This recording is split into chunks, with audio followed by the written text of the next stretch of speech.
discuss about what is automation testing.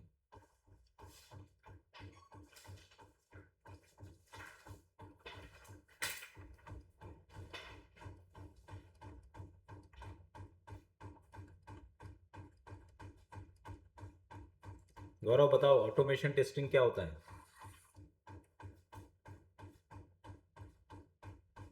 Hello, आवाज आ रही है? सर ऑनलाइन वालों को आ रही है आवाज कि नहीं? पर anything which can be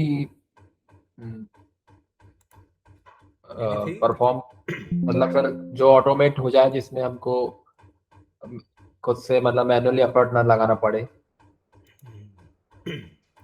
So it is the another process to manage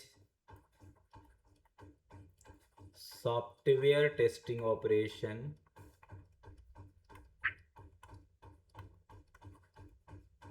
using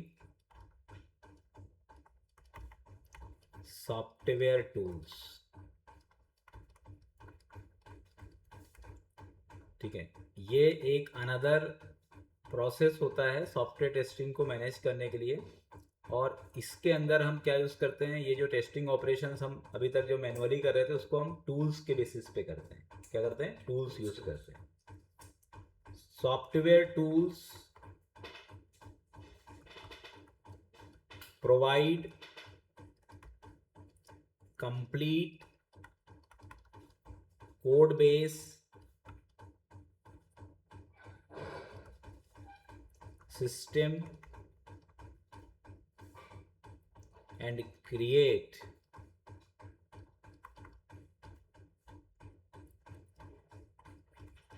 test cases using test case script.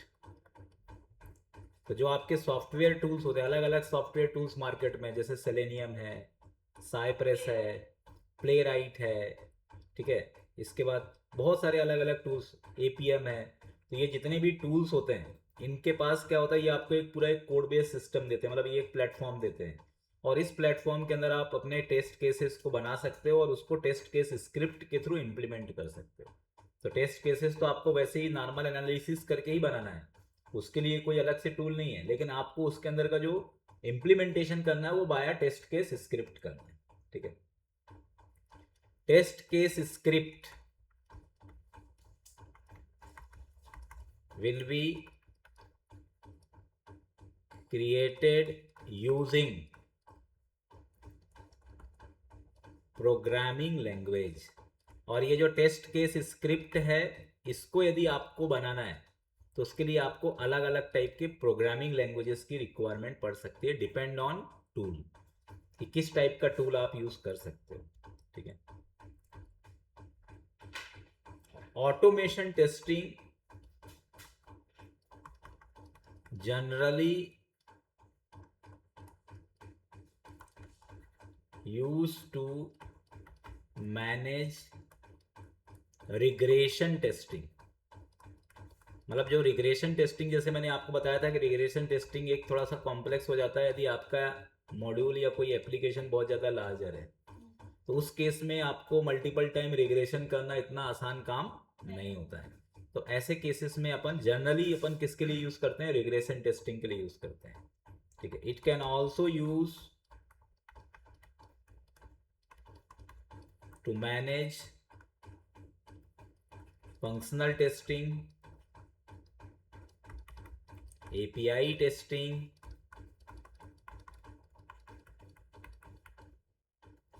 penetration testing.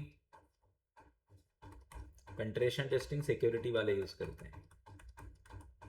And performance testing. Performance testing भी बहुत सारे ऑटोमेशन टूल्स होते हैं जिसके थ्रू आप परफॉर्मेंस टेस्टिंग भी आज के डेट में कर सकते हो. तो मतलब आप ये समझ लो कि इनिशियली जो ऑटोमेशन टूल डिजाइन किया गया था वो रिग्रेशन टेस्टिंग के लिए किया जाता था, क्योंकि मैन्युअली रिग्रेशन टेस्टिंग करना इतना ज़्यादा सिंपल काम नहीं होता है, क्योंकि पूरे प्रोजेक्ट को एंड टू एंड यदि आपको टेस्टिंग करना है. अब इस एंड टू एंड टेस्टिंग के अंदर मान लो आपके प्रोजेक्ट में 120 प्लस फॉर्म्स हैं, तो 120 प्लस फॉर्म्स को आपको पर डे बेसिस पे आप टेस्ट नहीं कर सकते और it will take more time. मान लो आपके पास 500 पेजेस की आपकी एक वेबसाइट है, अब आपको चेक करना है कि कौन सा पेज काम कर रहा है, कौन सा पेज वर्किंग नहीं है, ठीक है, कौन सा प्रोसेस आपका वर्किंग है, कौन सा नहीं है। इस चीज़ को यदि आपको मॉनिटरिंग करना है तो जो मेंटेनेंस वाले जो रहते हैं वो भी मोस्ट ऑफ द केस में ऑटोमेशन टेस्टिंग भी करते हैं। इसमें लिखना मेंटेनेंस टेस्टिंग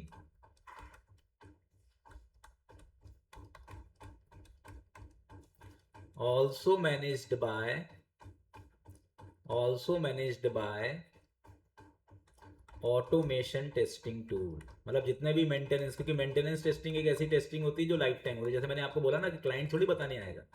मान लो मेरी वेबसाइट है कोड मार्ग, अब किसी को कोर्स खरीदना है .NET का, तो उसके पास 36 ऑप्शन है। ऐसा थोड़ी ना कि मेरी बस वेबसाइट है। मान लो मेरी वेबसाइट में गया, उसको प्रॉपर रिस्पॉन्ड नहीं मिला, कर्सर प्रोग्रेस हुई घूम ही रहा है, तो वो क्या करेगा, इसको कट करके दूसरी वेबसाइट में जाएगा, तीसरे वेबसाइट में जाएगा, चौथे वेबसाइट में जाएगा। तो इससे मेरा बिजनेस तो प्रॉब्लम क्रिएट कर रहा है ना। तो यदि मैं टेस्टर को टेस्ट कराऊंगा शुरू मतलब बाय डिफॉल्ट मैंने रिग्रेशन स्क्रिप्ट बना के रखा है, और एक रिग्रेशन स्क्रिप्ट मतलब ऑटोमेटिकली क्या है चल जाएगा और बता देगा कि आपका ये पर्टिकुलर प्रोसेस जो है स्टक हो रहा है। तो मैं क्या करूँगा, उस पर अपने डेवलपर को लगा दूंगा, क्योंकि कोई भी प्रोसेस यदि स्टक होता है तो क्लाइंट कभी भी रिपोर्ट नहीं करता, क्योंकि क्लाइंट को उससे कोई मतलब ही नहीं है। तो उसके लिए आपको अपना खुद की टीम बना करके रखनी होती है, जो टीम लगातार आपके वेबसाइट को क्रॉस चेक करती रहती है। उस वेबसाइट के अंदर अलग अलग, इसलिए देखना 90% जो ऑटोमेशन टेस्टिंग हम करते हैं उसमें पॉजिटिव डेटा के साथ ही करते हैं, ठीक है। ऑटोमेशन टेस्टिंग में हम नेगेटिव डेटा कभी नहीं मैनेज करते कि गलत यूजर आईडी और पासवर्ड डाल देंगे तो क्या होगा। ये ऑटोमेशन का काम नहीं है। ऑटोमेशन का काम क्या है कि सही यूजर आईडी पासवर्ड डालेंगे, इसके बाद अंदर जाएंगे, अंदर जाने के बाद हम अपने कोर्स को देखेंगे, कोर्स प्रॉपर ओपन हो रहा है कि नहीं हो रहा है, प्रॉपर रीडेबल है कि नहीं है, उसमें किसी टाइप का कोई स्टक तो नहीं हो रहा है। वो सभी चीज़ें आप इसके अंदर मैनेज कर सकते हो। और आजकल तो लॉजिक्स के साथ मॉनिटरिंग पूरा आप ऑटोमेशन से कर सकते हो, कितने यूजर्स हैं, कितने यूजर्स लॉग इन हुए, कितने सेशन हो गए, कितने स्क्रीन में, तो मॉनिटरिंग वाले काम भी हम ऑटोमेशन टेस्टिंग से कर पा रहे हैं, ठीक है। तो मतलब regression, maintenance, performance, penetration testing, functional testing, ये सभी चीज़ें आप ऑटोमेशन से कर सकते हो, लेकिन रिसर्च आपको मैन्युअली ही करना है। टेस्ट केस बनाने का काम आपको मैन्युअली ही करना है, सिनेरियो बनाने का काम आपको मैन्युअली ही करना है। इसके लिए कोई ऑटोमेशन टूल्स आपको नहीं मिलने वाला, ठीक है। तो आपको यूटिलिटी समझ में आ गई कि ऑटोमेशन टेस्टिंग, इसलिए आपको इसमें टेस्ट केस स्क्रिप्ट बनाना है, और टेस्ट केस स्क्रिप्ट के लिए आपको प्रोग्रामिंग लैंग्वेज की नॉलेज होना जरूरी होता है, ठीक है। Name of top useful automation testing tool. और ऑटोमेशन सब जगह यूज होता है, ऐसा नहीं है कि आजकल तो ऑटोमेटिक कार भी आने लग गया, ऑटोमेटिक बाइक भी आने, ऑटोमेटिक ऑटोमेशन सब जगह यूज हो रहा है, ठीक है। एआई ऑटोमेशन सुना होगा आपने, तो एआई के थ्रू सब कुछ काम, जैसे क्लोड है। अब क्लोड क्या है, ये पूरा एक एआई ऑटोमेशन टूल है। क्लोड को आप अपने सिस्टम में मैनेज कर दो और उसके अंदर आप क्या कर दो, एजेंटिक एआई आपने सुना होगा। एजेंटिक एआई क्या है, आपका पूरा ऑटोमेशन है।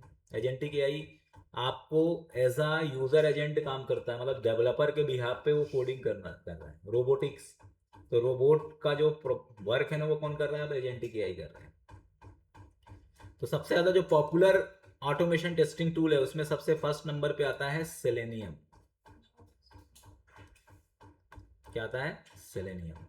सेलेनियम बहुत सारे लैंग्वेजेस को सपोर्ट करता है। इसमें C# प्रोग्रामिंग लैंग्वेज है, जावा प्रोग्रामिंग लैंग्वेज है, पाइथन प्रोग्रामिंग लैंग्वेज है, ठीक है।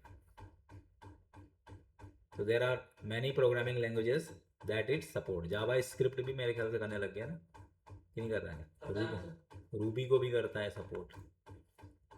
इसके बाद सेकंड नंबर पे है मतलब साइप्रस। साइप्रस भी एक ऑटोमेशन टेस्टिंग टूल है, ठीक है। तीसरा प्लेराइट। प्लेराइट अभी ये मार्केट के अंदर थोड़ा ज़्यादा ही चल रहा है, जावा स्क्रिप्ट और पाइथन दोनों से करता है ना ये। लाइट वेट है, लेकिन इसके पास इतने बड़े बड़े फ्रेमवर्क नहीं है जितने सेलेनियम के पास है। तो हैवी या कॉम्प्लेक्स प्रोजेक्ट के अंदर सेलेनियम ही बेटर है। प्लेराइट जैसे मान स्टैक का कोई प्रोजेक्ट है, एंगुलर का कोई प्रोजेक्ट है, तो इनके लिए ज़्यादा बेटर है। लेकिन यदि आपको पूरा एक बहुत ही कोई हैवी कॉम्प्लेक्स टास्क यदि आपको करना है, तभी भी बेस्ट नंबर पे क्या काम कर रहा है, सेलेनियम, ठीक है। इसके बाद एपीएम भी है। एपीएम मोबाइल के लिए होता है। किसके लिए होता है? मोबाइल ऑटोमेशन टेस्टिंग के लिए होता है। Mobile automation testing, that is called APM. Selenium, Cypress, playwright, APM, और इसके बाद कुकुम्बर।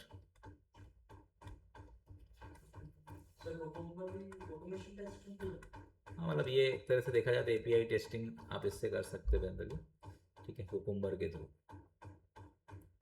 बाकी आप होते तो बहुत सारे हैं, और कर्मा होता है, जैस्मीन होता है, बहुत सारे अलग अलग टूल हैं। तो मार्केट के अंदर there are lots of tools are available, ठीक है।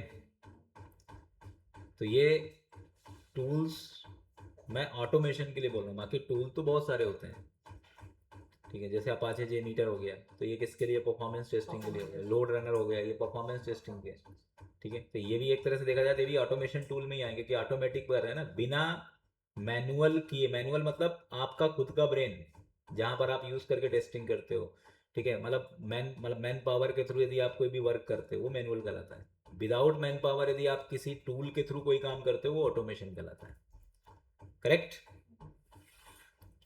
इसके बाद लिखो what is selenium.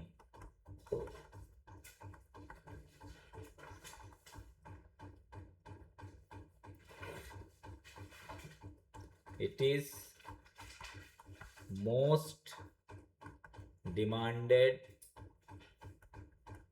automation software tool that provide various component to manage test automation.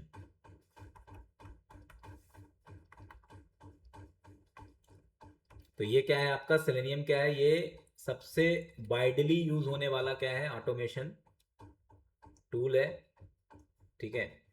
और इसके पास बहुत सारे अलग अलग कंपोनेंट होते हैं सेलेनियम में, ठीक है। जैसे सेलेनियम के अंदर आपका वेब ड्राइवर है, ठीक है। सेलेनियम के अंदर आपका टेस्ट एनजी होता है। सेलेनियम के बहुत सारे अलग अलग फ्रेमवर्क्स होते हैं, इनके थ्रू आप पूरा काम कर सकते हो। इसका लिखना इट इज ओपन सोर्स। किस टाइप का है ये? ओपन सोर्स सॉफ्टवेयर, ठीक है।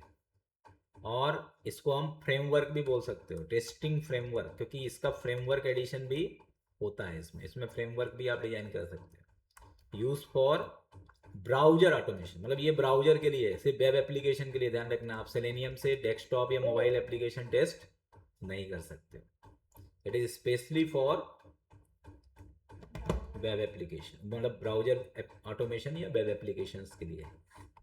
और ये सिर्फ टेस्टिंग के लिए यूज नहीं होता, बहुत बार ऑटोमेशन के लिए होता है। जैसे मान लो कुछ टिकट बुक करनी है, बहुत सारे लोग इसका IRCTC जैसे आपका मोबाइल मतलब वेब एप्लीकेशन में बुकिंग हो जाए, इसलिए लोग कैप्चा ऐप से पहले लोग तो ऑटोमेशन स्क्रिप्ट बहुत सारे जगह, कोई यूनिवर्सिटी के अंदर जैसे फॉर्म फिल करना है, ठीक है। जैसे कनाडा में जो वीज़ा लगाने के लिए जो प्रोसेस है वो भी पूरा ऑटोमेशन से वो कर लेते हैं, ठीक है।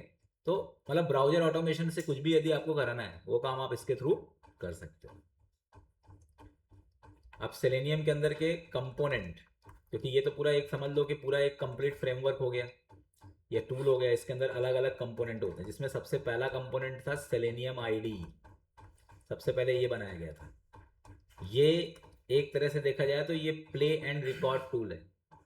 कौन सा है?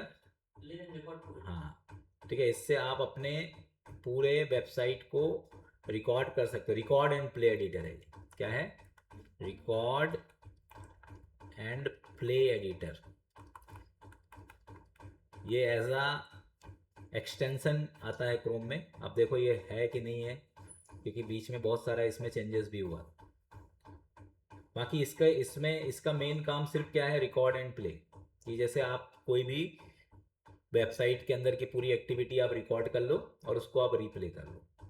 तो रिप्ले करने का मतलब ये है कि ये नॉर्मल आपके मतलब वीडियो शूटिंग की तरह काम नहीं करेगा। एक्चुअल वेबसाइट में जा करके क्या करेगा? वो हिट करेगा, ठीक है। दूसरे नंबर पे आता है इस वेब ड्राइवर, जो सबसे ज़्यादा यूज़ होने वाला कंपोनेंट है। यहीं से सेलेनियम पॉपुलर हुआ था। ये सेलेनियम के अंदर का सबसे इम्पॉर्टेंट कंपोनेंट है, और इसके अंदर आप किसी भी टाइप का ऑटोमेशन स्क्रिप्ट क्रिएट कर सकते हो। It provide set of classes, methods, जहाँ से आप अपने ऑटोमेशन स्क्रिप्ट को अच्छे से हैंडल कर सकते हो।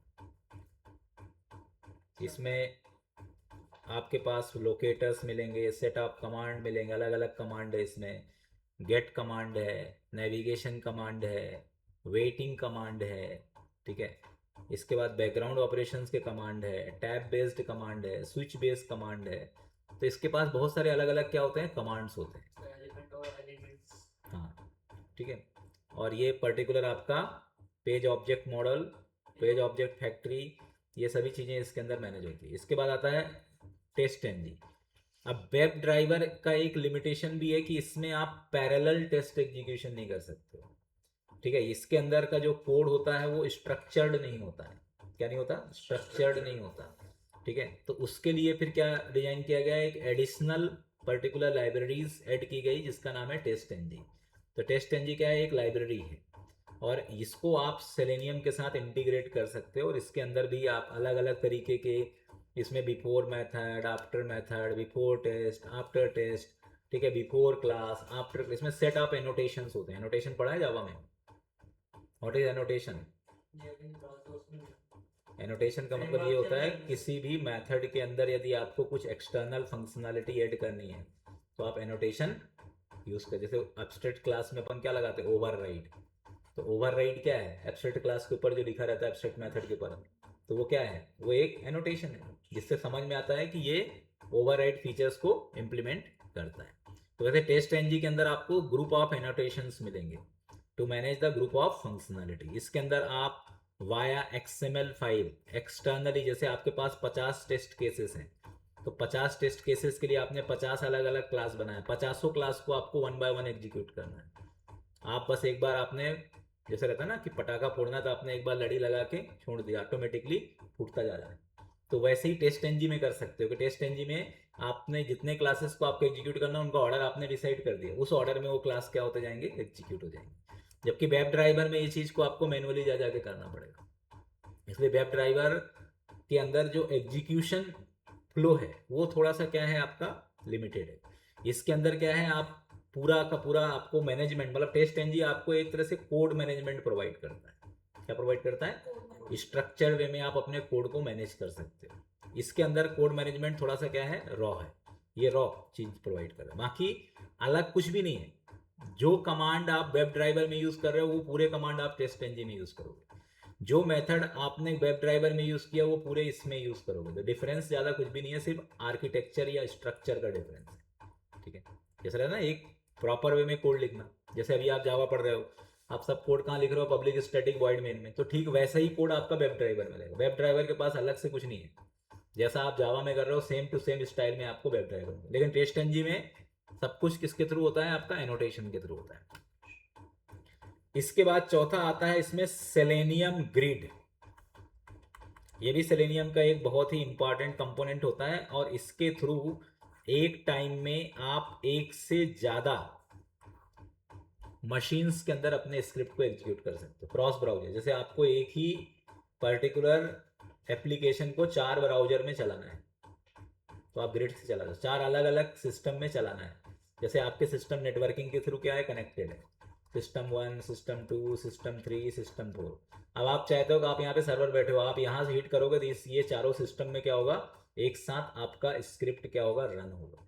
तो रिमोटली अपने स्क्रिप्ट को यदि आपको रन करना है तो आप किससे कर सकते हो, सेलेनियम ग्रिड से कर सकते हो। तो ये एक पर्टिकुलर लार्जर एप्लीकेशंस के लिए ज़्यादा यूज होता है, जहाँ पर आपका कोई ERP, आपने ERP सुना होगा, एंटरप्राइज रिसोर्स प्लानिंग, जो एक सर्वर के थ्रू हजारों सिस्टम में क्या होता है, ऑपरेट होता है। तो उसमें हर सिस्टम के अंदर सेपरेट सेपरेट मॉड्यूल्स होते हैं, तो वो काम अपन किससे कर सकते हैं, सेलेनियम ग्रिड से कर सकते हैं। इसके बाद सेलेनियम के फ्रेमवर्क भी होते हैं। क्या होते हैं? फ्रेमवर्क। फ्रेमवर्क और लाइब्रेरी में क्या डिफरेंस होता है, बताओ। लाइब्रेरीज में प्री डिफाइन होती है जो हमें जावा के थ्रू मिली हुई है, जिसको हम यूटिलाइज करते हैं, और फिर बाद उसकी बनाने में मतलब एक आर्किटेक्चर होता है जिसको हम यूज करते हैं। मतलब फ्रेमवर्क आपको डिजाइन पैटर्न प्रोवाइड करता है कि आपको अपने एप्लीकेशन को कैसे डिजाइन करना है। ठीक है, मतलब आपको लाइब्रेरी तो प्रोवाइड करता ही करता है, मतलब design pattern plus library plus architecture. Architecture और डिजाइन पैटर्न एक ही चीज़ है, समझ लो। डिजाइन पैटर्न को आप आर्किटेक्चर ही बोल सकते हो, आर्किटेक्चर प्लस लाइब्रेरी, इन दोनों का जो कॉम्बिनेशन है वो सेलेनिक फ्रेमवर्क में होता है। मतलब फ्रेमवर्क मतलब ये है कि कोई फ्रेशर आदमी को भी यदि आप फ्रेमवर्क पकड़ा दो और कोई एक्सपीरियंस आदमी को भी फ्रेमवर्क पकड़ा दो, दोनों एक जैसे कोड करेंगे। क्योंकि यदि फ्रेशर ने फ्रेमवर्क में गलत कोड करा तो चलेगा नहीं। ठीक है, क्योंकि वो जैसे मान लो आपके पास क्या है, अभी आप जावा पढ़ रहे हो, जावा में क्या होता है, एक स्प्रिंग एमवीसी होता है। अब स्प्रिंग एमवीसी में मैं चाहे फ्रेशर को दे दूं चाहे एक्सपीरियंस दे दूं, उसको फ्रेमवर्क के रूल्स को फॉलो करके ही करना पड़ेगा। ठीक है, तो फ्रेमवर्क का मतलब एक आपने एक सिस्टम बना दिया कि आपको इसी सिस्टम से कोड करना है। आपको मेन मेथड में, जैसे आप जावा में कोई कोड लिखते हो क्लास हेलो, अब जैसे बिल्कुल जो डे फर्स्ट वाला है उसको यदि हेलो वर्ल्ड का प्रोग्राम बनवाया जाए तो वो क्या करेगा, क्लास हेलो बनाएगा, पब्लिक बनाएगा, स्टैटिक बनाएगा, वॉइड बनाएगा, मेन बनाएगा, और यहाँ पर स्ट्रिंग args लिखेगा और यहाँ पे लिख देगा system dot out dot println hello world. यहाँ लिख दिया इसने। आप भी मेरे ख्याल से ऐसे ही बनाते हैं, पर ये डे फर्स्ट वालों के लिए सही है, लेकिन ये एक्सपीरियंस वालों के लिए सही नहीं है। क्लास बना के उसको नीचे हाँ, एक्सपीरियंस वाला क्लास भी नहीं बनाएगा, पहले इंटरफेस बनाएगा। इंटरफेस पहले क्या बनाएगा, वो एक इंटरफेस बनाएगा, इसका नाम दे देगा आई हेलो। ठीक है, इसके बाद इस इंटरफेस में क्या लिखेगा, वॉइड डिस्प्ले हेलो। मतलब डिजाइन पैटर्न बता रहा हूँ, ये इंटरफेस बनाया, इसमें मेथड डिक्लेयर किया, फिर वो क्या करेगा, एक क्लास बनाएगा, फिर क्लास हेलो करेगा, और हेलो क्या करेगा, इम्प्लीमेंट करेगा, एक्सटेंड करेगा, इम्प्लीमेंट करेगा आई हेलो। फिर यहाँ पर जाकर के इसको डिफाइन करेगा, पब्लिक वॉइड डिस्प्ले हेलो, और यहाँ पर जाकर के मैसेज लिखेगा। फिर इसके बाद एक क्लास बनाएगा प्रोग्राम। क्या बनाएगा, प्रोग्राम, ये किसी भी नाम से बनाएगा, पब्लिक स्टैटिक वॉइड में यहाँ करेगा। और फिर वो इंटरफेस का रेफरेंस बनाएगा। क्या बनाएगा, अब कॉलिंग भी देखो इंटरफेस का, क्योंकि उसको डेटा एब्स्ट्रैक्शन भी अचीव करना। कुछ लोग इंटरफेस बना लेते हैं लेकिन क्लास का ही रेफरेंस दे देते हैं, तो मतलब क्या इंटरफेस बनाने का, भाई इंटरफेस बनाने का रीजन यही है ना कि आपको क्लास को हाइड करना है, और आपने जब क्लास का ही एड्रेस दे दिया तो फिर इंटरफेस क्यों बनाया, सजाने के लिए। इसे जब भी आप इंटरफेस यूज करो तो इंटरफेस का रेफरेंस भी बनाओ, क्योंकि इंटरफेस का ऑब्जेक्ट तो बनता नहीं है, और इस रेफरेंस को क्लास के ऑब्जेक्ट से क्या करो, इनिशियलाइज करो, तब इंटरफेस काम करेगा आपका, नहीं तो इंटरफेस बना बनाया रहेगा, काम ही का नहीं है। और फिर obj डॉट डिस्प्ले हेलो। अब इसमें कितनी सिक्योरिटी है, मान लो कोई बंदा आया, एड्रेस ट्रैक करा उसने, क्योंकि जितने भी हैकिंग होते हैं किससे होते हैं, एड्रेस ट्रैकिंग से होते हैं। ये एड्रेस ट्रैक करा कहाँ गया, इंटरफेस के पास गया। इंटरफेस में क्या मिला, इसको नल मिला, वो बोलेगा अरे ये तो मेथड अभी बना ही नहीं है, ये तो खाली है, इसको क्यों मैं हैक करूंगा, इसमें तो कुछ है ही नहीं। जबकि इसका एक्चुअल इंप्लीमेंटेशन कहाँ है, यहाँ। तो एक्चुअल इंप्लीमेंटेशन को हाइड करने को ही तो डेटा एब्स्ट्रैक्शन बोलते हैं, यही तो डेटा एब्स्ट्रैक्शन है। तो ये चीज आपको फ्रेमवर्क में मिलेगा कि फ्रेमवर्क में आपको इस स्टैंडर्ड डिजाइन पैटर्न को फॉलो करके ही प्रोग्राम करना है। यदि आप फॉलो नहीं करोगे, मतलब एक क्लास, एक लेयर होगा जहां पर आपको अपने इंटरफेस को डिजाइन करना होगा, दूसरा लेयर होगा जहां पे आपको क्लास बनाना होगा, तीसरा लेयर होगा जहां पर आप उसको एक्सेस करोगे। तो ये काम कौन देता है आपको, फ्रेमवर्क देता है। तो make a hello world program, मैं तो इंटरव्यू में ऐसे ही पूछ लेता हूँ। अब यदि किसी ने पब्लिक स्टैटिक वॉइड मेन के अंदर हेलो वर्ल्ड लिख दिया तो मैं इसको भगा देता हूँ, मुझे पता है इसको कुछ नहीं हो। डे फर्स्ट यदि आप जावा के पहले दिन में हेलो वर्ल्ड ऐसा बना रहे हो तो इट्स ओके। यदि आपने लिख दिया कि मुझे फ्रेमवर्क भी आता है, स्प्रिंग भी आता है, हाइबरनेट भी आता है, ये भी आता है, ये भी आता है, ये भी आता है, इतना सारा लिख दिया आपने रेज्यूमे में, और हेलो वर्ल्ड का प्रोग्राम आप जैसा बना रहे हो, क्योंकि मैं हेलो वर्ल्ड पूछूंगा क्यों। आप खुद सोचो ना कि सामने वाला आपके हेलो वर्ल्ड क्यों पूछेगा। 5 साल एक्सपीरियंस वाले आदमी को बोल दो हेलो वर्ल्ड का प्रोग्राम बनाओ, तो वो हेलो वर्ल्ड क्यों बनवाएगा उससे, इसलिए बनवाएगा कि वो किस तरीके से उसको बना रहा है। ठीक है, तो बनाना और एक तरीके से बनाना, तरीके से बनाना इसलिए होता है क्योंकि कंपनी लॉन्ग टर्म सोचती है, उसको पता है कि डेवलपर को 5,000 रुपये ज्यादा मिल गया तो कंपनी स्विच करके भाग जाएगा। पता चला उसको मतलब नहीं कि प्रोजेक्ट चल रहा है कि नहीं चल रहा है, कोई ने 5-10,000 ज्यादा दे दिया, तो दूसरा डेवलपर जब आए तो उसको टाइम खराब ना हो समझने के लिए, उसको पता है ये फ्रेमवर्क है, इसमें इसने मॉडल है, यहाँ पर ये मॉडल रखेगा, यहाँ पर व्यू बनाएगा, यहाँ पर लॉजिक लिखेगा, यहाँ पर इंटरफेस देख के समझ में आ जाता है उसको कि अच्छा ये इंटरफेस है, इंटरफेस से पूरा फ्लो समझ में आ जाएगा उसको, क्योंकि उसके अंदर इंटरफेस में ज़्यादा कचरा नहीं रहेगा ना, क्लास में कितना भीड़ होती है। ठीक है, तो ये सब चीज़ों के लिए क्या होता है, फ्रेमवर्क होता है। और फ्रेमवर्क कौन कौन से होते हैं सेलेनियम के अंदर? 3 टाइप के फ्रेमवर्क होते हैं। एक होता है डेटा ड्रिवन। कौन सा होता है? Data driven. दूसरा होता है कीवर्ड ड्रिवन। और तीसरा होता है हाइब्रिड। तीसरा कौन सा होता है? हाइब्रिड। डेटा ड्रिवन का मतलब ये होता है कि आपका डेटा किसी एक्सटर्नल रिसोर्स से आएगा, एक्सेल से आएगा, CSV से आएगा। कौन सा डेटा? Test data. तो ये टेस्ट डेटा कहाँ से आएगा? एक्सेल से आएगा। कहाँ से आएगा? CSV से आएगा। तो इससे फायदा ये होगा कि आपको यदि किसी भी मल्टीपल कॉम्बिनेशन को टेस्ट करना है तो आप अपने एक्सेल में वो कॉम्बिनेशन, जैसे पासवर्ड के आपको 10 कॉम्बिनेशन को टेस्ट करना है तो 10 कॉम्बिनेशन आप अपने एक्सेल में लिख दो और टेस्ट कर दो।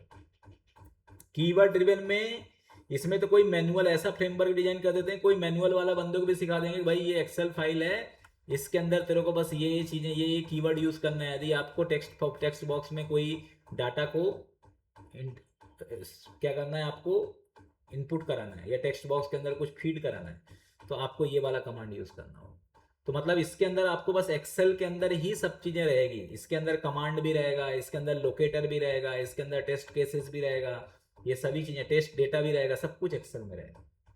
और आपको जब भी कोई सॉफ्टवेयर को चेंजेस करना है तो आपको एक्सेल में चेंज करना है, ना कि कोड में चेंज करना है। कोड एक बार डिजाइन कर लो और एक्सेल के अंदर चेंज कर करके आप पूरा उसको ऑपरेट करो। उससे क्या बोलते हैं? Keyword driven.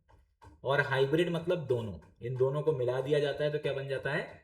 हाइब्रिड बन जाता है। आया समझ में? तो इस तरीके का इम्प्लीमेंटेशन आपको सेलेनियम में करना पड़ेगा। तो इतने सारी सुविधाएं आपको एक ही पर्टिकुलर कंपोनेंट दे सकता है ऑटोमेशन का, वो है सेलेनियम। बाकी इतना बड़ा, इतना रिच फीचर किसी में नहीं है। इतना रिच फीचर प्लेराइट में भी नहीं है, इतना रिच फीचर साइप्रस में भी नहीं है।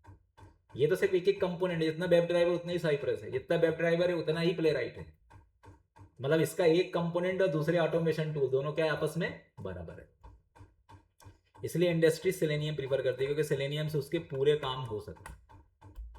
Each and everything it can handle. उसको पता है कि मैंने सेलेनियम चूज किया है तो ऐसा कोई ऑटोमेशन स्क्रिप्ट है ही नहीं है जो मैं इससे नहीं बना सकता।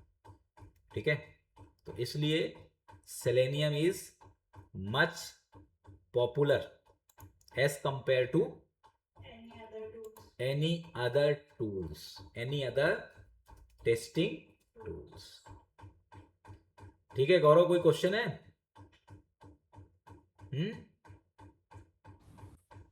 नहीं, ठीक है सर। कोई डाउट नहीं है? अभी तो नहीं है सर। अच्छा, अभी नहीं है, बाद में आएगा मतलब ऐसा? बाद में तो आएगा ही सर। ठीक है ठीक है ठीक है। मैंने एक्सेप्ट इसलिए नहीं किया क्योंकि मैं भी आपके सामने ही बैठा था, मेरे को दिखा क्या? तो how I accept? Because the notification is showing on in your TV. बोलो एक बार फिर से हिट करने को। पीयूष, आपको आ रहा है समझ में? यस सर, आ रहा है सर। क्या पढ़ा रहा हूं मैं? Sir selenium automation testing. क्या क्या पढ़ाया मैंने अभी तक, उसका थोड़ा सा समराइजेशन बताइए। सर अभी आपने बताया कि ऑटोमेशन क्या होता है और मतलब सेलेनियम में कौन कौन से फ्रेमवर्क होते हैं, hybrid framework, data driven framework और कीवर्ड फ्रेमवर्क। जो मेन ऑटोमेशन होता है उसमें अपन डेटा ड्रिवन और हाइब्रिड फ्रेमवर्क यूज करते हैं। हाइब्रिड में डेटा ड्रिवन और कीवर्ड फ्रेमवर्क दोनों यूज हो सकते हैं। मतलब दोनों का कंबाइन करके अपन हाइब्रिड फ्रेमवर्क होता है। Very nice very nice. ठीक है, इसका ट्यूटोरियल भी आपको मिल जाएगा इन शिवा ट्यूटोरियल्स। ठीक है, व्हाट इज ऑटोमेशन टेस्टिंग, जो मैंने अभी आपको प्रवचन दिया, इस प्रवचन का पूरा ट्यूटोरियल भी आपको इसके अंदर इम्प्लीमेंटेड है, तो आप वो भी पढ़ सकते हो। ठीक है, इसमें मैंने एक और पहले चलता था QTP, ये माइक्रोसॉफ्ट का था जो अब बहुत कम यूज़ होता है। ठीक है, IBM रेशनल भी है एक, ये IBM कंपनी का ये चल रहा है अभी मार्केट में, पर ये पेड है। मतलब फ्री वाले जो, क्योंकि देखो सबसे ज़्यादा चलता क्या है, फ्री। तो फ्री आपको कौन मिलेगा, सेलेनियम। जे यूनिट करके ये यूनिट टेस्टिंग के लिए यूज होता है, ठीक है।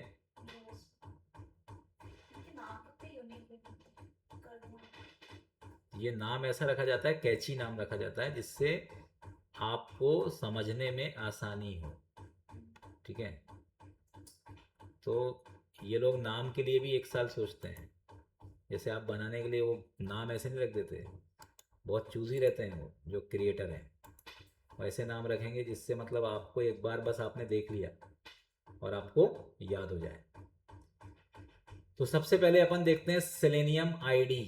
क्या देखते हैं, सेलेनियम आईडी, क्योंकि ये सबसे सरल है। अब मैं देख लेता हूँ इसका सपोर्ट है कि नहीं है।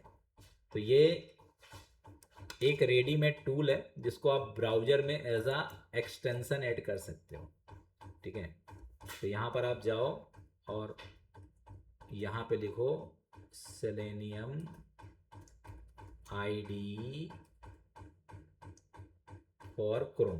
क्या लिखना है, सेलेनियम आईडी फॉर क्रोम, ठीक है। तो ये देखो क्रोम वेब स्टोर के अंदर भी आपको मिल जाएगा। सेलेनियम की ऑथराइज साइट भी है, selenium.dev, वहाँ से भी मिल जाएगा। कुछ भी पढ़ना है, ठीक है, तो आप selenium.dev के पास चले जाओ, क्योंकि ये सेलेनियम की ऑथराइज साइट है। कौन साइट है, हाँ, Selenium automates browsers, that is what do you with that power is entirely up to you, ठीक है। primarily is for automating web application for testing purpose, but is certainly not limited to just that. Boring web based administration tasks can also should be automated as well। देखो सीधे सीधे लिखा उसने कि जो boring काम होते हैं ना वेब बेस्ड एडमिनिस्ट्रेशन के, कि कोई बिल जनरेट करना, कोई बिल को प्रिंट करना, मतलब जो काम रोज रोज हम करते हैं वो भी आप ऑटोमेट कर सकते हो। Selenium WebDriver, if you want to create robust browser based regression automation suites and tests, ये थोड़ा टेक्निकल टर्म से मैंने उसको नॉर्मल हिंदी में उसको समझा दिया, बाकी वही चीज़ इसके अंदर भी लिखा हुआ है। Selenium ID और Selenium Grid, if you want to scale by distributing and running test on several machines, ठीक है, बहुत सारे मशीन्स पे आपको यदि अपने टेस्ट केसेस को रन करना है तो उसके लिए आपको क्या यूज़ करना पड़ेगा, ठीक है। इसके डेवलपमेंट पार्टनर है ब्राउजर स्टैक, सोर्स लैब, टेस्ट म्यू AI, ठीक है। ये सभी चीज़ें इसके अंदर। अभी इसका लेटेस्ट जो है ना सेलेनियम 4.47 रिलीज अगस्त 10, मतलब अभी कब, मंडे को ही हुआ है, ठीक है। Today we are happy to announce that Selenium 4.47 has been released. तो यहाँ से भी आप इसका पूरा हिस्ट्री जोग्राफी देख सकते हो। ये है सेलेनियम आईडी और इसको मेरे ख्याल से ऑलरेडी मेरे क्रोम में एडेड है, इसलिए वो add to Chrome. The extension no longer available because it does not best practice for Chrome extension. Chrome में ये सही नहीं चल रहा है बोल रहा है। नहीं इसमें देखते ना, ये देगा ना, अपन क्यों दिमाग लगाएं। सेलेनियम आईडी इसमें लिखा था Chrome download, Firefox download, ready to use, ठीक है। यहाँ से आप इसको resilient test case reuse, control flow, plugins Chrome में डाउनलोड कर सकते हो। क्रोम और फायरफॉक्स दोनों में अवेलेबल है। तो क्रोम बोल रहा है, मैं सपोर्ट नहीं करूँगा, देख रहा हूँ। द एक्सटेंशन इज नो, ये इससे हाँ फायरफॉक्स में कर लो। ये क्या है, गूगल थोड़ा तेज चल रहा है ना आजकल। हाँ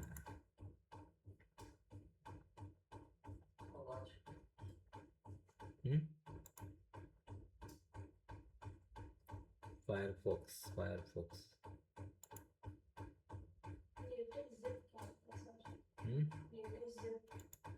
जिप मतलब उसका लेटेस्ट सॉफ्टवेयर है, उसको आप अलग से इंस्टॉल कर लो ले जा करके, ठीक है। अपन इसी में कर लेते हैं, अपने पास फायरफॉक्स भी होगा, क्योंकि बहुत ये पहले तो यही चलता था डेवलपमेंट में।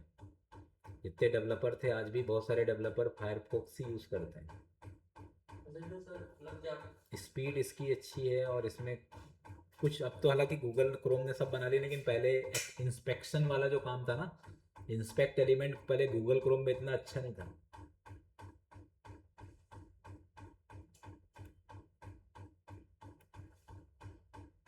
अब गूगल थोड़ी बड़ी कंपनी थी तो इसको पीछे कर दिया उसने।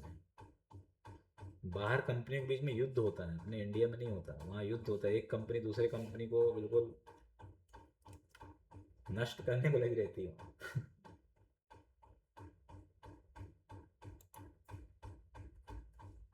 देखो ये कॉपी नहीं करा गया,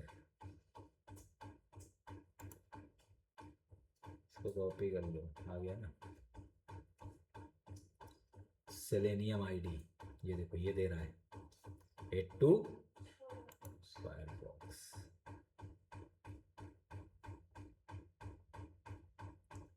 allow extension to run in private windows, ठीक है, ये भी कर दो, प्राइवेट विंडो में भी अपन कर सकते हैं। Pin extension to toolbar, इधर भी दिखेगा ये आ गया, देखो आ गया। ऐसा आपके पास सेलेनियम आईडी आ जाएगा। ये सेलेनियम आईडी का एडिटर है 3.17.4 ओपन एंड एग्जिस्टिंग। जैसे आपने पहले से कोई रिकॉर्ड कर रखा है तो आप इसको ओपन कर सकते हो, नया प्रोजेक्ट बना सकते हो, ठीक है। क्लोज सेलेनियम आईडी, ये 4 ऑप्शन देता है। Record a new test in a new project, यहाँ पे गया, इसका नाम दे दिया मैंने e room rent dot in. इस प्रोजेक्ट को मुझे टेस्ट करना है। अब ये बोल रहा है कि बताओ इस प्रोजेक्ट का URL क्या है, तो मैंने दे दिया https://eroomrent.in, ठीक है। अब ये क्या करेगा, इस प्रोजेक्ट को स्टार्ट रिकॉर्डिंग करेगा। ये गया, इस प्रोजेक्ट में गए अपन, ठीक है। इसके अंदर अपन ने स्क्रॉल, ये पूरा स्क्रिप्ट बना रहा है, देखो ये देखो, ठीक है, नीचे आ भी रहा है सेलेनियम आईडी इज रिकॉर्डिंग। तो जो जो काम हम यहाँ पे कर रहे हैं वो सभी काम क्या कर रहा है, ये रिकॉर्ड कर रहा है। फिर यहाँ पे क्या डाल दिया अपन ने, कॉन्टेक्ट अस पेज में गए, ठीक है, यहाँ पे डेटा भी डाला, ठीक है, यहाँ पे कर दिया मैंने मनीष, इसका भी पूरा ऑटोमेशन कर रहा होगा, कुमार। सर जो आप डेटा डालोगे ये उसको रिकॉर्ड करके उसी को बार बार टेस्ट करेगा। हाँ, ये रिकॉर्ड एंड प्ले एडिटर है कि जैसे आपने एक बार पूरा रिकॉर्ड करके अच्छे से चला करके इसको रिकॉर्ड कर लिया, अब दूसरे दिन आए तो आपको रिकॉर्ड नहीं करना, आप जो प्रीवियस रिकॉर्ड है ना उसको चला दिया। तो यदि वो प्रीवियस रिकॉर्ड प्रॉपर काम कर रहा है मतलब आपका रिग्रेशन टेस्टिंग पास है। हाँ।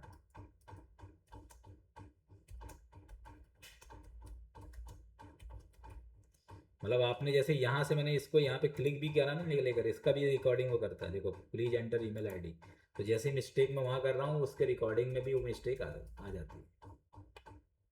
यहाँ पे सेंड मैसेज, ये आ गया, ठीक है। फिर मैं कौन से पेज में गया, FAQ पेज में गया, और यहाँ पर फिर से मैं कहाँ पे गया, होम पेज में गया। अब मैं क्या करता हूँ, वापस गया मैं इसके अंदर, एक नए टैब में बोला ना इसने, ये अब इसको मैंने क्या कर दिया, यहाँ से बंद कर दिया। अब यहाँ पे टेस्ट नहीं है, my first test suite to check guest pages, मैंने ये दे दिया, और यहाँ पे दे दिया #1 ई रूम रेंट। इससे पता चल जाएगा कि ई रूम रेंट का पहला टेस्ट केस मैंने बनाया। ये देखो, ये इसके अंदर का पूरा जो जो एक्टिविटी अपन ने किया वो सभी एक्टिविटी ये पूरा बना दिया। ओपन कमांड, इसमें भी कमांड है, open command, set window size मतलब मैक्सिमाइज, रन स्क्रिप्ट, क्लिक, मैंने कॉन्टेक्ट अस को क्लिक करा, फिर यहाँ पे नेम इक्वल्स टू फर्स्ट, ये लोकेटर है इसमें टारगेट कि इसने किससे सर्च किया, इसको नेम से। फिर यहाँ पे टाइप कमांड का मतलब ये है कि कुछ लिखने के लिए कौन सा कमांड होता है इसमें, टाइप कमांड। तो कमांड टारगेट वैल्यू मतलब data, test data. Click command किसके लिए होगा? बटन के क्लिक करने के लिए। फिर टाइप कमांड मतलब फिर से मैंने टाइप करा, ये देखो टाइप एंड क्लिक, ये सभी चीज़ें इसके अंदर क्या है? मैनेज्ड। तो ऐसे रिग्रेशन टेस्टिंग होती है। हाँ, मतलब नॉर्मल रिग्रेशन टेस्टिंग। और अब यहाँ पे देखो, अब वापस फिर से करना है मेरे को, तो मैं क्या करूँगा, जैसे अभी एक है, अब इसमें रन ऑल करो या रन करो कोई फर्क नहीं पड़ता क्योंकि एक ही है। ठीक है, अब यहाँ पे आप रन करें, टेस्ट कर दो, फिर से देखो वापस जाएगा ये। तो जो जो एक्टिविटी आपने किया था वो पूरा एक्टिविटी ये खुद करेगा, आप ऐसे बैठ जाओ बस। अच्छा वो खुद ब खुद चेक कर हाँ। कर अब देखो यहाँ पे कुछ उसका फॉल्स हुआ। क्या फॉल्स हुआ? First name value Manish failed. फिर से चलाओ एक बार। तो मतलब ये इसकी समस्या यही है कि ये थोड़ा बीच बीच में स्टक होता था, इसलिए फिर उसको वेब ड्राइवर, क्योंकि वेब ड्राइवर में थोड़ा ज़्यादा आ जाती है। देखो ये गया, यहाँ पर रुका ना ये, type name equals to first name. एक बार फिर से इसको स्टेबल कर दो। थोड़ा सा मतलब मशीन का परफॉर्मेंस भी आपका अच्छा होना चाहिए, सिस्टम भी प्रॉपर होना चाहिए। उसको क्या टाइमिंग रहता है बिल्कुल, उसको यदि सिस्टम के अंदर थोड़ा सा भी इफ एंड वर्ड्स हुआ, जैसे इसमें मान लो कुछ फेल हो गया तो ऐसे बता देगा, ये इसका रिपोर्ट भी दे देता है कि आपका लॉग पूरा बताएगा। ठीक है, और आपके लॉग में पूरा बता दिया क्या क्या चल गया, ओपन हो गया था, विंडो साइज भी उसने कर लिया था, इस पे स्क्रॉल भी कर लिया था, कॉन्टेक्टस लिंक पे भी चला गया था, फर्स्ट नेम में उसने क्लिक भी करा था, लेकिन जैसे ही उसने फर्स्ट नेम में टाइप करने की कोशिश करी, ठीक है, first name the value Manish failed create event, ठीक है, ई रूम रेंट, अब उसमें मनीष वैल्यू टाइप करने में हो सकता है कुछ स्क्रिप्ट लगाओ। ठीक है, इसमें हम एक तरह से मतलब नेगेटिव डेटा वो रिकॉर्ड नहीं होगा। निगेटिव करना ही नहीं है ना, रिग्रेशन में निगेटिव कब आता है? नहीं जैसे और अगर सर वहाँ पे मल्टीपल कैसे करें? तो मल्टीपल पे डेटा किससे देना पड़ेगा? कैसे मल्टीपल? रिग्रेशन में लाओगे ना ऑल, मतलब तो यहाँ पे प्लस कर करके और बहुत सारे और रिकॉर्ड कर करके सेव करते जाओ, अच्छा वो किससे करेंगे? खुद से करेगा। आपको इसमें कोडिंग कुछ नहीं करना है, और ये पॉजिटिव टेस्टिंग के लिए है, नेगेटिव टेस्टिंग के लिए नहीं है। देखो स्क्रॉल करा, फिर यहाँ पे गया, बस वो यहीं पे फेल हो रहा है। कहाँ पे? टाइप कमांड में। टाइप कमांड में क्या फेल हो रहा है भाई? Name equals to first name, init key was not in a function, first name with value match failed। देखो अभी ये रुका हुआ है शायद, चलो हम खुद से कर देते हैं, मनीष कर दिया, चला। इसको जाओ, इसके इस वाले को भी अपन यहाँ से उड़ा देते हैं। ठीक है, पूरा चला दो फिर से।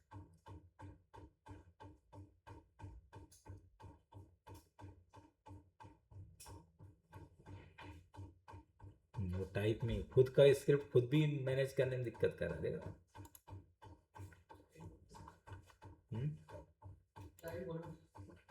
नहीं तो ये मतलब इतना स्टेबल नहीं है, फिर ठीक है, मतलब स्टैटिक कंटेंट चेक करने के लिए है ये। यदि इतना स्टेबल होता तो फिर वेब ड्राइवर क्यों बनाते, इसी से नहीं कर लेते पूरा। पर ये थोड़ा सा अवेयरनेस आपको होना चाहिए। इसमें जाना है आपको, जैसे इंस्टॉल कर लिया सेलेनियम आईडी, अभी कोई स्टैटिक साइट को ही चेक कर लेते हैं। सेट एज अ प्राइमरी, देखो बोल रहा है ये मेरा प्राइमरी ब्राउजर बना लो, सब मार्केटिंग में नंबर 1 है। मतलब आपकी कंगारू वेबसाइट भी इसी से चेक हो जाएगी। हाँ, कंगारू वेबसाइट पूरी, कंगारू वाली वेबसाइट इसी पूरी, से चेक कर देना सर। इसी से टेस्ट कर लो। ठीक है सर। देखो इससे नहीं करो, खुद से करो।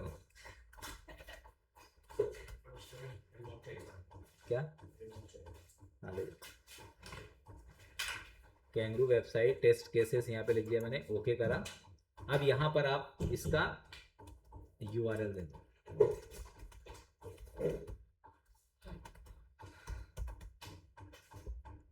Start recording.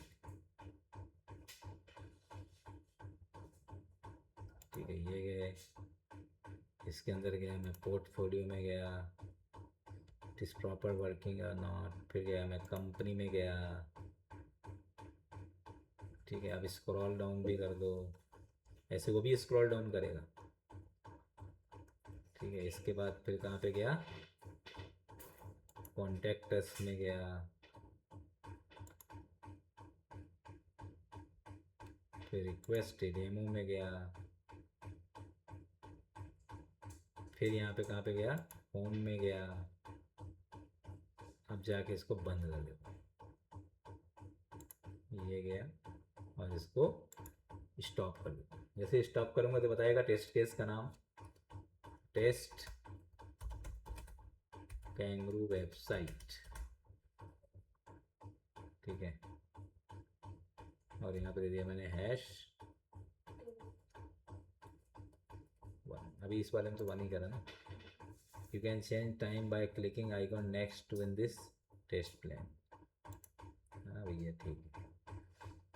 अब इसी में यदि दूसरा करना है, नया नया प्रोजेक्ट नहीं बनाना है, यहाँ पे प्लस करके दूसरा कर सकते हो, फिर प्लस करके तीसरा कर सकते हो, फिर प्लस करके चौथा कर सकते हो। आपको जितने करने हैं उतने आप इसके अंदर कर सकते हो।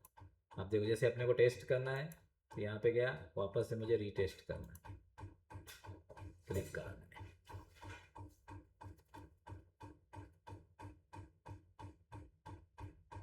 पोर्टफोलियो पेज पे गया, कॉन्टेक्ट्स पेज पे गया, वापस आया, वर्किंग। ठीक है, तो इस तरीके से ये, तो आप छोटे छोटे भी बना सकते हो। जैसे आप कॉन्टेक्ट्स को टेस्ट करना है, फिर प्लस करके फिर एक साथ तो मल्टीपल भी चला देगा। तो मतलब नॉर्मल वेबसाइट जो रहते हैं जिसमें कम टास्क वाले रहते हैं, उनको तो आप बहुत आसानी से पूरे सेलेनियम आईडी के थ्रू कर सकते हो। पर हैवी वेबसाइट आप नहीं कर सकते, जहाँ पे बहुत ज़्यादा फंक्शनैलिटी है, चेक बॉक्स है, रेडियो बटन है। ठीक है, जहाँ पर रेडियो बटन क्लिक करने पे कोई एक नया फॉर्म आ रहा है, फिर उसमें फिल करना है, ऐसे जो कॉम्प्लेक्स टास्क वाला काम है वो आप इससे नहीं कर सकते। उसके लिए आपको कहाँ पे जाना पड़ेगा, वेब ड्राइवर पे। लेकिन आपको बेसिक पता होना चाहिए, मतलब इससे आपको ये समझ में आता है कि ऑटोमेशन टेस्टिंग होता क्या है। ठीक है, और ये लाइव वेबसाइट में ही हिट करके चेक कर रहा है। ये मत सोचो कि वीडियो रिकॉर्डिंग हो रही है, वीडियो रिकॉर्डिंग नहीं है, ये लाइव रिकॉर्डिंग है। क्या है, लाइव रिकॉर्डिंग है। मतलब जो हम खुद करेंगे उसको रिकॉर्ड करके उसको दोबारा चला के दिखाएगा। हाँ, जैसे देखो, अब इसको आप सेव कर लो, यहाँ पे सेव प्रोजेक्ट आ रहा है ऑप्शन। अब मान लो मैंने ये प्रोजेक्ट को सेव कर लिया अपने डेस्कटॉप पे। अब दूसरे दिन मैं आऊँगा तो वापस से मैं रिग्रेशन टेस्टिंग के लिए इसको ओपन करके चला दूँगा। इसी को क्लिक करूँगा तो वो बस, जैसे मैंने इसको डेस्कटॉप में गया, ठीक है, यहाँ पे एक नया फोल्डर बना दिया, इसका नाम दे दिया मैंने सेलेनियम आईडी। क्या नाम दे दिया, सेलेनियम आईडी। ठीक है, और इसमें गया और इसमें जा करके इसको सेव कर दिया। करेक्ट, और मैं इसको बंद कर दिया। अब मैं दूसरे दिन आया, मान लो दूसरा दिन चालू हो गया, वापस आया, मैंने इसमें क्लिक किया, क्योंकि मुझे सॉफ्टवेयर के पास पहले जाना पड़ेगा। ये अब दोबारा आपको कोई इंस्टॉल नहीं करना है, आप बस इस पर क्लिक करो, सेलेनियम आईडी, नॉट नाउ।